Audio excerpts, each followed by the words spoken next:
ఉత్తరప్రదేశ్లో భారతీయ జనతా పార్టీ సర్కార్ కొలువు తీరింది. ప్రధాని మోదీ, భాజపా అగ్రనేత ఎల్కే అడ్వాణీ, 11 రాష్ట్రాల ముఖ్యమంత్రులు సహా అతిరథ మహారథుల సమక్షంలో ఉత్తరప్రదేశ్ 21వ ముఖ్యమంత్రిగా యోగి ఆదిత్యనాథ్ ప్రమాణ స్వీకారం చేశారు. యూపీ చరిత్రలో కాషాయ పార్టీ నుంచి వచ్చిన 4వ ముఖ్యమంత్రిగా ఆయన రికార్డు సృష్టించారు.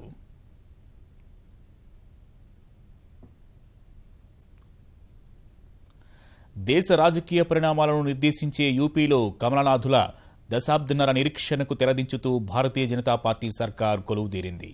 15 ఏళ్ల తర్వాత అధికార పగ్గాలు సాధించిన భాజపా అత్యంత అట్టహాసంగా యోగి ఆదిత్యనాథ్ ప్రమాణ స్వీకార కార్యక్రమాన్ని నిర్వహించింది.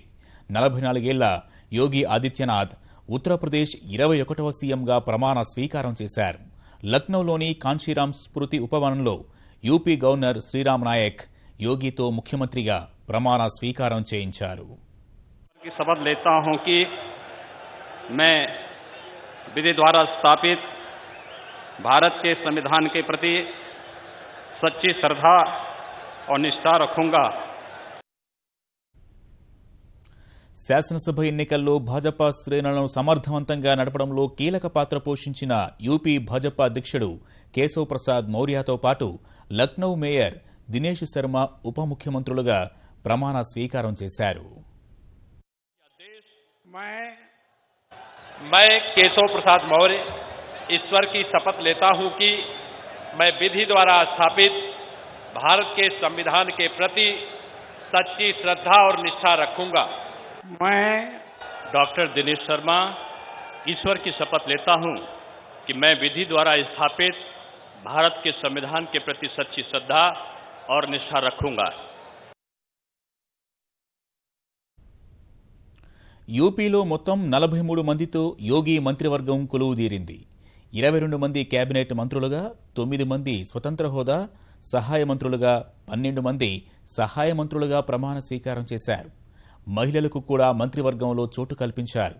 కాంగ్రెస్ నుంచి భాజపాలో చేరిన రీటా బహుగుణ జోషికి మంత్రివర్గంలో చోటు దక్కింది. బీఎస్పీ నుంచి కమలదళంలోకి వచ్చిన స్వామి ప్రసాద్ మౌర్యకు కూడా కేబినెట్ మంత్రిగా అవకాశం ఇచ్చారు.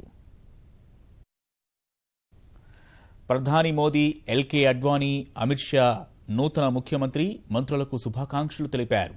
ప్రధాని, కేంద్ర మంత్రులు, కీలక రాష్ట్రాల ముఖ్యమంత్రులు రావడంతో 30,000 మంది పోలీసు బలగాలతో భద్రతను కట్టుదిట్టం చేశారు.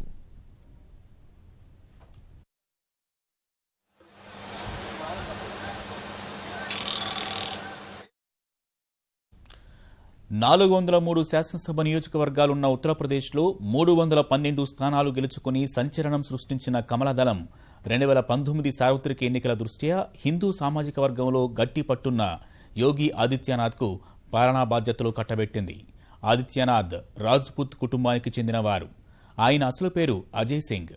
ఉత్తరాఖండ్లో బీఎస్సీ పూర్తి చేసిన ఆయన 26 ఏళ్ల వయసులో గోరఖ్పూర్ ఎంపీగా తొలిసారి లోక్సభలో అడుగుపెట్టారు. 1999, 2004, 2009, 2014 ఎన్నికల్లోనూ ఘన విజయాన్ని సాధించారు. హిందుత్వ అజెండా కోసం గట్టిగా వాదించే యోగి హిందూ యువవాహిని పేరిట సామాజిక, సాంస్కృతిక యువ సంఘాన్ని ఏర్పాటు చేశారు. 2014 సెప్టెంబర్ నుంచి గోరఖ్పూర్లోని గోరఖ్నాథ్ మఠాధిపతిగా వ్యవహరిస్తున్న ఆయన్ని ఆలయం చుట్టుపక్కలున్న ప్రజలంతా కులమతాలకు అతీతంగా అభిమానిస్తారు. ఆదిత్యనాథ్కు భాజపా అగ్రనాయకత్వంతో సన్నిహిత సంబంధాలు లేకపోయినా యూపీ ముఖ్యమంత్రి సీఎం పదవి దక్కేలా చూడడంలో ఆర్ఎస్ఎస్ కీలక పాత్ర పోషించిందనే ఊహాగానాలు బలంగా వినిపిస్తున్నాయి.